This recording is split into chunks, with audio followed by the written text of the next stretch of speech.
में एद धातु के लृट लकार के प्रथम पुरुष के तीन रूपों को पढ़ेंगे,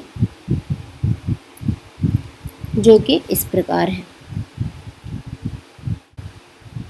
सर्वप्रथम एद वृद्धो धातु है। एद धातु से हम लृट प्रत्यय का विधान करेंगे।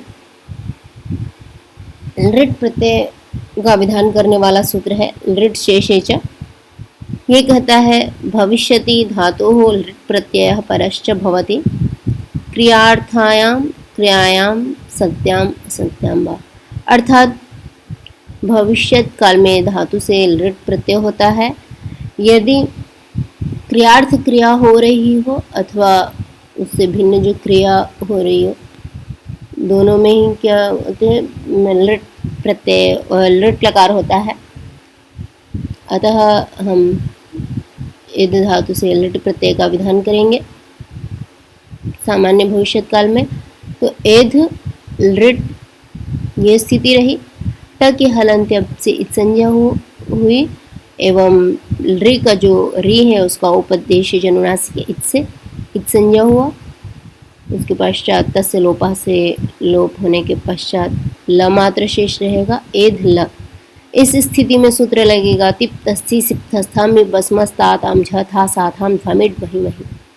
ये कहता है धातु से ल के स्थान पे तिप तस्थि सिप्तस्थाम बसमस्ताताम झथा साथाम धमिट वही वही ये 18 प्रत्यय होते हैं, किंतु हमें प्रथम पुरुष के एकत्व की विवक्षा में एक वचन ही प्रत्यय इष्ट है और आत्मनेपद पद का ही प्रत्यय इष्ट है। अतः हम द्विवचनैक वचने से एकत्व की विवक्षा में एक वचन का प्रत्यय ले आएंगे तो स्थिति रहेगी एध त। इस स्थिति में सूत्र लगेगा स्यतासिल ऋलुटोः। ये कहता है धातोः ऋलुटोः स्यतासि प्रत्ययो भवतः। अर्थात धातु के बाद रि एवं लुट को क्या होता है स एवं तासी प्रत्यय होते हैं।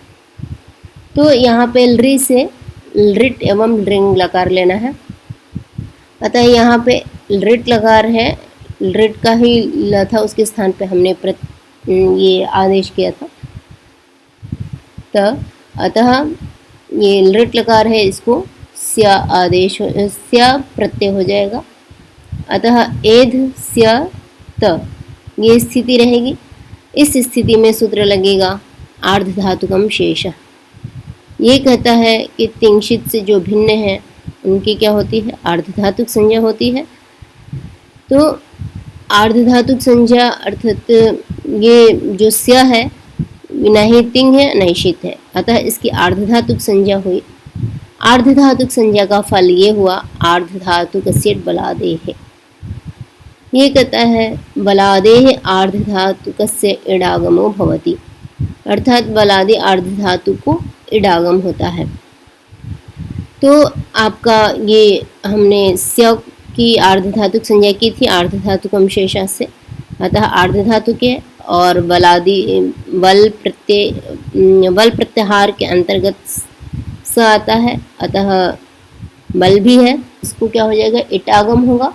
इटागम टित है, अतः आद्यंतौ टकितौ इस सूत्र से टित होने से आदि में बैठेगा। दस्या के आदि में बैठा तो स्थिति रही एध इट स्या त।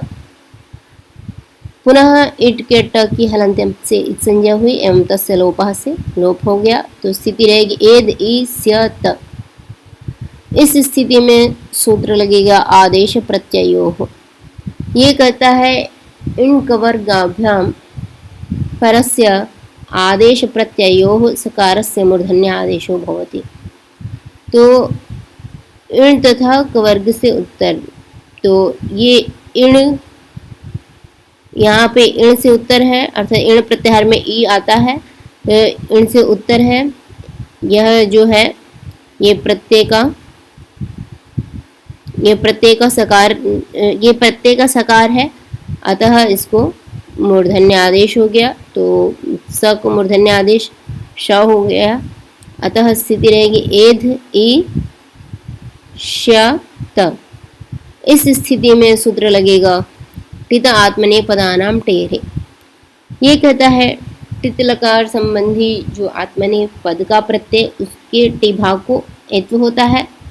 तो ये जो लृट है वो टित लकार है एवं जो ता प्रत्यय है वो आत्मनेपद का प्रत्यय है, अतः उसके टी भाग को एत्व हो गया। टी संज्ञा करने वाला सूत्र है अचंत्यादि टी, अतः जो त का अ है वो उसका टी भाग है, उसको एत्व हो गया। अतः एत्व होने के पश्चात एध ई श्य ते ये स्थिति रही। वर्ण सम्मेलन के पश्चात एधिष्यते यह रूप निष्पन्न हुआ। अग्रिम आपका रूप है एधिष्येते, यह प्रथम पुरुष का द्विवचनांत रूप है। तो पूर्ववत ही एध वृद्धो धातु है, एध धातु से लृट प्रत्यय का विधान करेंगे लृट शेषे च इस सूत्र से। तो भविष्यत काल में हम लृट प्रत्यय का विधान किए।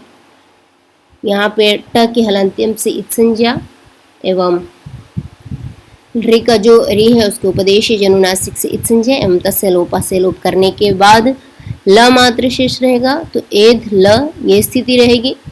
इस स्थिति में सूत्र लगेगा तिप्तस्सी सिप्तस्थाम में बसमस्ताताम झथा साथाम ध्वमिट बहि महि।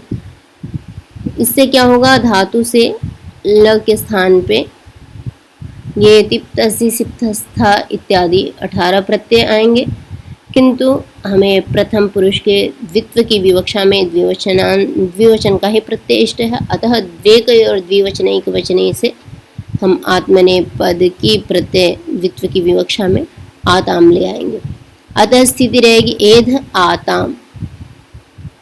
इस स्थिति में अब सूत्र लगेगा स्यतासील रेलुटोह। ये कहता है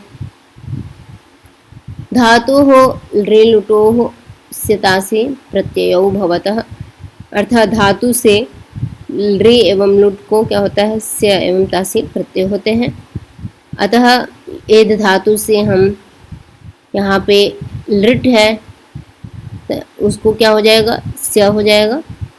क्रमशः ये स्य एवं तासी प्रत्यय होते हैं, अतः यहाँ पे लृट है तो इसको क्या हो जाएगा स्य प्रत्यय हो जाएगा। अतः स्थिति रहेगी एध स्य आताम। इस अवस्था में सूत्र लगेगा आर्ध धातु का सेठ बलादेह। ये कहता है वलादेह आर्ध धातु कस्य एडागमो भवति, अर्थात वलादि आर्ध धातु को एडागम होता है। तो यहाँ पे स्य जो है इसकी आर्ध धातुकम शेषा से हमने क्या की थी, आर्ध धातुक संज्ञा की थी, क्योंकि ये तिंग और शित से भिन्न है इसलिए आर्ध धातुक संज्ञक है। तो आर्ध धातुक संज्ञक है एवं बलादि भी है, बल प्रत्याहार के अंतर्गत स आता है, अतः बलादि आर्ध धातुक है। इसको इट का आगम होगा, तो इट क्या है आपका टित होने से आद्यंतो टकितो, इस सूत्र से टित आगम होने से आदि में बैठेगा, अतः स्थिति रहेगी एध इट स्य आताम। एवं यहाँ पर इट के ट के हलंत्यम से इत संज्ञा करेंगे एवं तस्य लोपा से लोप करने के पश्चात एध ई स्य आताम ये स्थिति रहेगी। इस अवस्था में पुनः सूत्र लगेगा आदेश प्रत्ययो हो। ये कहता इन कवर्गाभ्याम परस्य आदेश प्रत्ययो हो सकारस्य मूर्धन्यादेशो भवति। तो इन तथा कवर्ग के बाद आदेश तथा प्रत्यय के सकार हो तो उसको मूर्धन्य आदेश होता है।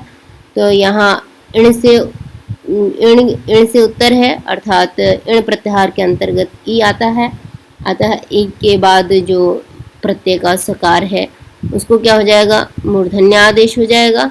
तो मूर्धन्य स को मूर्धन्य आदेश हुआ श, अतः स्थिति रहेगी एध ई श आता। इस स्थिति में अब सूत्र लगेगा टिता आत्मनेपदानाम टेरे। ये कहता है टित लकार संबंधी आत्मनेपद के प्रत्ययों को टी भाग को एत्व होता है। तो ये टित लकार संबंधी है आपका लृट, क्योंकि लृट के स्थान पे ही ये आदेश हुआ है आतम, ल के स्थान पे हुआ है, अतः ये आपका हित लकार संबंधी है, आत्मनेपद का प्रत्यय है, उसके टी भाग को एत्व हो जाएगा। अतः आम को आत आम का जो आम है वो टी भाग है, अचोन्त्यादि टी इस सूत्र से, तो अतः टी भाग आम है, इसको एत्व हो गया तो आते, ये स्थिति रही। एध ई श आते, संपूर्ण स्थिति ये रहेगी। इस स्थिति में सूत्र लगेगा आतो ङितः।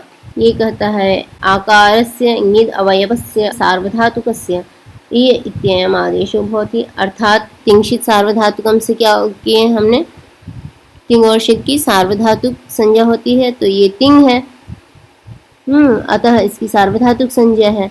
और नित इसलिए है क्योंकि सार्वधातुकम अपित होता है, अपित सार्वधातुकम नित्वत होता है, तो ये अपित होने से नित्वत भी है। अतः नित का जो अवयव आकार उसको क्या होता है, यह आदेश होता है।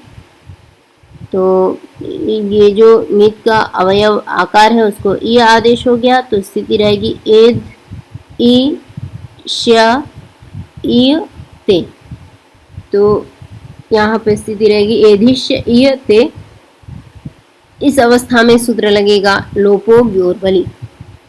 ये कहता है वकार यकार यो हो लोपो भवति बलि परतः, यकार वकार का लोप होता है बल परे हो तो यहाँ पे जो त है ये क्या है, बल प्रत्याहार के अंतर्गत आता है, और ये यह है उसका लोप हो जाएगा। तो यह का लोप होने के बाद स्थिति रहेगी एधिश्य ई ते। तो पुनः इस अवस्था में सूत्र लगेगा आद गुणः। ये कहता है अवर्णाद अचि परतः पूर्वपरयोः स्थाने गुणैकादेशः भवति। अवर्ण से उत्तर अच परे रहते पूर्व और पर के स्थान पे गुण एक आदेश होता है। तो यहाँ पे हम समझेंगे कि अवर्ण से उत्तर है, ई जो है वो अच है, तो अतः अच परे है। अवर्ण से उत्तर अच परे रहते पूर्व और पर के स्थान में, अर्थात पूर्व का आकार और पर का जो इकार है उसके स्थान पे गुण एक आदेश हो जाएगा। तो अ और ई को गुण क्या हो जाएगा, ए हो जाएगा। अतः एधिष्येते यह रूप मिलकर बनेगा। अतः वर्ण सम्मेलन के पश्चात एधिष्येते यह रूप निष्पन्न हुआ। अग्रिम आपका है लृट लकार के प्रथम पुरुष के बहुवचन का रूप एधिष्यन्ते। तो पूर्ववत ही हम समझेंगे। एध वृद्धो धातु है, एध से हम लृट प्रत्यय का विधान करेंगे। लृट प्रत्यय विधायक सूत्र है आपका लृट शेषे च। इससे हम सामान्य भविष्य काल में लृट प्रत्यय ले आएंगे। ट की हलंत्यम से इत संज्ञा करेंगे एवं रि का जो री है उसका उपदेश जनुनासिक से इत संज्ञा करेंगे एवं तस्य लोपः से लोप करने के पश्चात ल मात्र शेष रहेगा। अतः स्थिति रहेगी एध ल। इस स्थिति में हम सूत्र लगाएंगे तिप्तस्थि सिप्तस्थाम बस्मस्तात आम था साथाम फमिट वही महिम। ये कहता है धातु से ल के स्थान पे तिप्तस्थि सिप्तस्था इत्यादि 18 प्रत्यय होते हैं, किंतु हमें प्रथम पुरुष के बहुत्व की विवक्षा में हमें बहुवचन का प्रत्यय इष्ट है। अतः बहुषु बहुवचनम, इस सूत्र से बहुत्व की विवक्षा में बहुवचन का प्रत्यय ले आए तो एध झ, ये स्थिति रहेगी। इस स्थिति में सूत्र लगेगा सितासील रिलुटो हो। ये कहता है धातोः रिलुटोः सितासी प्रत्ययो भवतः। तो धातु एध धातु है, उससे क्या हो जाएगा, ऋट लकार है तो उसको से प्रत्यय हुआ, अतः स्थिति रही एध स्य झ। इस स्थिति में सूत्र लगेगा आर्ध धातु कस्य बलादेः। ये कहता है बलादेः आर्ध धातु कस्य इडागमो भवति, अर्थात बलादि आर्ध धातु को इडागम होता है। तो यहाँ पे आपका स्य जो है वो आर्ध धातुक है, आर्ध धातुकम शेषा से, एवं बलादि भी है क्योंकि बल प्रत्याहार के अंतर्गत स आता है, अतः बलादि अर्धधातुक है, इसको इट आगम हुआ। इट क्या है? इट का ट टित है, अतः टित होने से आद्यंत टकित इस सूत्र से टित आगम होने से आदि में बैठेगा, अतः स्थिति रहेगी एध इट स्य झ। इस स्थिति में सूत्र लगेगा आदेश प्रत्ययो हो। ये कहता है इन तथा का वर्ग से उत्तर आदेश एवं प्रत्यय के सकार को मूर्धन्य आदेश होता है, अतः यहाँ पे इण प्रत्याहार के अंतर्गत ई आता है, तो इण से उत्तर है आपका और प्रत्यय का सकार है, इसको क्या हो जाएगा? मूर्धन्य आदेश होगा, तो यहाँ पे स को मूर्धन्य आदेश श हो जाएगा, अतः स्थिति रहेगी एध ई श झ। इस अवस्था में सूत्र लगेगा झोंता। ये कहता है प्रत्ययावयवस्य झस्य अंत आदेशो भवति, अर्थात प्रत्यय के अवयव झकार को अंत आदेश होता है। तो यहाँ पे जो झ है उसको अंत आदेश होगा, तो ये प्रत्यय का अवयव केवल झ हलंत मात्र जो है उसको अंत हलंत ही आदेश होगा, अतः झ को केवल अंत आदेश हुआ। तो झ के स्थान पे अंत आदेश करने के पश्चात अंत हलंत रहेगा एवं अशेष रहेगा, क्योंकि सूत्र में ही झोंतः ऐसा निर्देश किया है। झ जो है ये षष्ठी का एक वचन है, नहीं तो यदि संपूर्ण झ के स्थान पे यदि अंत आदेश करना होता तो झस्य ऐसा सूत्र निर्देश करते, किंतु यहाँ पे ऐसा नहीं है, अतः जो झ हलंत जो प्रत्येक का अवयव जो झ है उसी को अंत आदेश होगा, अतः मिलाकर अंत बचेगा। तो एध ई श अंत ये स्थिति रहेगी। इस अवस्था में सूत्र लगेगा टित आत्मनेपदानाम टेरे। ये कहता है कि टित लकार संबंधी जो आत्मनेपद का जो प्रत्यय उसको क्या होता है, उसके टी भाग को इत्व होता है, अतः ये लृट लकार है वो आपका टित लकार है। और आत्मनेपद का प्रत्यय झ था, उसके स्थान पे जो अंत आदेश किया हमने, उसका टी भाग क्या है? अंत का अ, उसको क्या हो जाएगा? इत्व हो जाएगा, तथा अंते ये होगा, स्थिति रहेगी। तो एधिष्य अंते स्थिति रही। इस स्थिति में हम सूत्र लगाएंगे अतो गुणे। ये कहता है अपदान्तात् अकारात् परस्य गुणे परतः पूर्व परयो स्थाने पररूपम एकादेशः भवति, अर्थात अपदांत आकार से उत्तर गुण वर्ण परे हो तो पूर्व पर के स्थान में पररूप एक आदेश होता है। तो अपदांत एधिश का जो श का अ है, य का जो अ है वो क्या है? अपदांत आकार है, और अंत का जो अ है वो गुण वर्ण परे है, क्योंकि गुण में अ ए ओ आता है, तो यहाँ पे अ जो है वो गुण वर्ण परे है, अतः अपदांत आकार से उत्तर है गुण वर्ण परे है। पूर्व आकार और पर आकार के स्थान पे क्या हो जाएगा? पर रूप एक आदेश हो जाएगा। तो पर वाला रूप आपका अ है, अतः दोनों के स्थान पे पर रूप एक आदेश होने के पश्चात एधिष्यन्ते यह रूप निष्पन्न हुआ। तो मित्रों, आज के पाठ में हम बस इतना ही पढ़ेंगे। धन्यवाद।